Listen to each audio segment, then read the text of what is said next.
Pasamos al sistema muscular, que lo dividiremos en estos subapartados. Empezamos hablando de la clasificación y las características generales de los músculos. Los podemos dividir en dos grandes grupos: músculos rojos estriados o voluntarios y músculos blancos lisos o involuntarios. Los músculos estriados o voluntarios, como su propio nombre indica, son los que controlamos a nuestra voluntad, y los podemos dividir según su morfología en músculos largos, en los cuales su longitud predomina mucho sobre su anchura y su espesor. Podemos hacer una equivalencia con los huesos largos, y se hallan, al igual que estos, en las extremidades principalmente. El segundo grupo está formado por los músculos anchos, que tienen forma de capa y con un grosor muy escaso. Podemos equipararlos a los huesos planos, y se hallan predominantemente, al igual que estos, en la pared del abdomen y del tórax. Por último, tenemos los músculos cortos, que se disponen alrededor de la columna vertebral. Si hablamos de la musculatura de la región del cuello, podemos decir que la porción anterolateral del cuello queda dividida por el esternocleidomastoideo en dos triángulos, que denominaremos triángulo anterior y triángulo posterior. El triángulo anterior está delimitado por detrás por el borde anterior del esternocleidomastoideo, por encima por el borde inferior de la mandíbula y medialmente por la línea media. El triángulo posterior, por su parte, está delimitado anteriormente por el borde posterior del esternocleidomastoideo, posteriormente por el borde superior del trapecio y inferiormente por el tercio medio de la clavícula. En el triángulo posterior pasan estructuras importantes como la vena yugular externa, la vena subclavia, las ramas cutáneas del plexo cervical y el 11º par craneal. Hablamos ahora de la musculatura del tronco. Está formado por 4 pares de músculos que se extienden desde la caja torácica a la pelvis. 3 de ellos son músculos planos, que se encuentran en los flancos del abdomen. De superficial a profundo podemos hablar del oblicuo externo mayor o mayor, oblicuo interno o menor y el transverso del abdomen. Y por último, el cuarto músculo del tronco es el recto del abdomen, lo que vulgarmente conocemos como abdominales, y tiene una disposición vertical y se encuentra en la cara anterior del abdomen. La mayor parte de este músculo recto del abdomen está envuelto por un estuche formado por la aponeurosis de los 3 músculos planos de los flancos, que al extenderse hacia la línea media rodean este músculo recto del abdomen. A nivel del tercio inferior, el músculo solo está rodeado por esta aponeurosis por la parte superior, mientras que por la parte inferior o dorsal solo podemos encontrar la fascia transversalis y el peritoneo, es decir, por la parte posterior del músculo recto del abdomen no encontramos aponeurosis. Es una parte, digamos, débil del abdomen. ¿En qué punto podemos separar la parte que tiene aponeurosis por la parte posterior de la parte que no la tiene? Esta separación se forma por la línea arcuata, que es una línea imaginaria que existe entre el ombligo y la cresta ilíaca. Por encima de esta línea, la aponeurosis rodea al músculo recto del abdomen tanto por delante como por detrás, mientras que por debajo de esta línea solo lo rodeará por delante. Pasamos a la siempre complicada región inguinal. Es una región que está limitada por el espacio que existe entre el tendón conjunto de los músculos planos del abdomen y el reborde óseo, que se extiende desde la espina ilíaca anterosuperior hasta la sínfisis del pubis, formando una línea diagonal.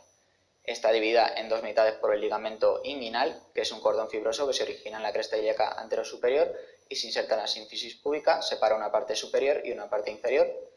La región superior está dedicada a estructuras que se dirigen hacia los genitales, mientras que la mitad inferior acoge estructuras que salen hacia la extremidad inferior.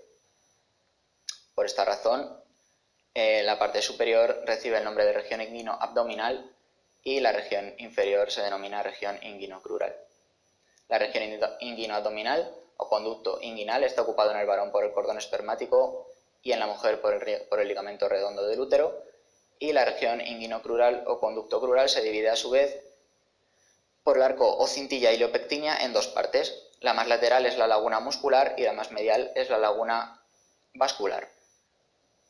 Por la laguna muscular discurren el músculo psoas-ilíaco y los nervios femoral y femorocutáneo, mientras que por la laguna vascular se abren paso las hernias crurales y las estructuras vasculares, como la arteria femoral que se dirige hacia la pierna.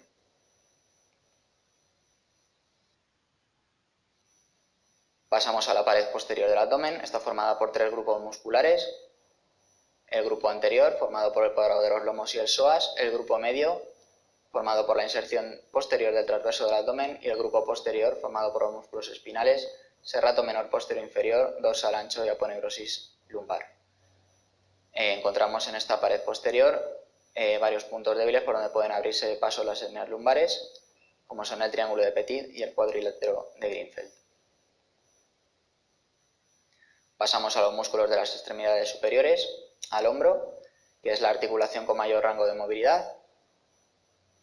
Destacan en la musculatura del hombro destaca el manguito de los rotadores, que está formado por los músculos supraespinoso, infraespinoso, redondo menor y subescapular, de los cuales todos son rotadores, a excepción del supraespinoso, que es un separador del brazo, y hay que tener en cuenta que el único músculo rotador interno es el subescapular.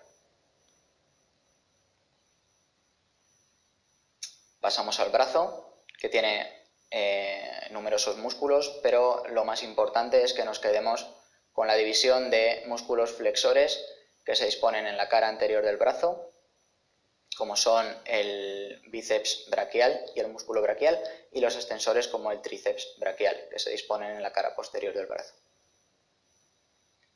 En el antebrazo y en la mano también existen una gran cantidad de músculos, ya que se trata de una región anatómica donde se llevan a cabo movimientos muy precisos, y de nuevo lo importante es separar un grupo anterior de músculos flexores con inserción en el codo a nivel medial, en la epitróclea, y un grupo posterior de músculos extensores con una inserción lateral en el codo, en el epicóndilo. Una región interesante en la mano es la tabaquera anatómica, delimitada por los tendones del aductor largo y extensor corto del pulgar lateralmente y el del extensor largo del pulgar medialmente. En el fondo de este espacio podemos palpar el hueso escafoides del carpo. Hablando de los músculos de la pelvis, otra vez nos encontramos con muchos músculos, de lo cual lo único que voy a mencionar es que los únicos rotadores internos son el glúteo medio y el glúteo menor. Pasamos a la extremidad inferior, el muslo. El psoas ilíaco es su principal flexor, contribuye a la flexión del tronco, a la rotación externa de la cadera y nos permite levantar el tronco desde la posición de decúbito supino. El músculo cuádriceps es el músculo más importante de la pierna, está ocupando la región anterior del músculo y lo forman 4 haces musculares, el recto anterior y los 3 vastos intermedio, medial y lateral. Los 4 se unen para formar un amplio tendón conjunto que se insertará en la tuberosidad anterior de la tibia formando el tendón rotuliano. Este músculo cuádriceps es el principal extensor de la rodilla, siendo el recto anterior además flexor de la cadera. En el muslo también, en la parte anterior, nos encontramos al músculo sartorio, que es el más superficial del compartimento anterior del muslo y es el músculo más largo del organismo. Junto al músculo grácil o recto interno y al semitendinoso, forma la pata de ganso superficial. Bajo el sartorio se encuentra el conducto de los aductores o de Hunter, que comunica la cara anterior del muslo con el hueco popliteo y está limitado por el vasto interno y los aproximadores mayor y largo. En su interior discurren estructuras importantes como el nervio safeno, la arteria femoral y la vena femoral. Una región topográfica importante en el muslo, además del conducto de Hunter, es el triángulo de Scarpa, una región delimitada en su límite externo por el músculo sartorio, en su límite interno por el músculo aductor mediano. Su borde superior es el ligamento inguinal y el suelo lo forman el músculo pectíneo y el músculo psoas ilíaco.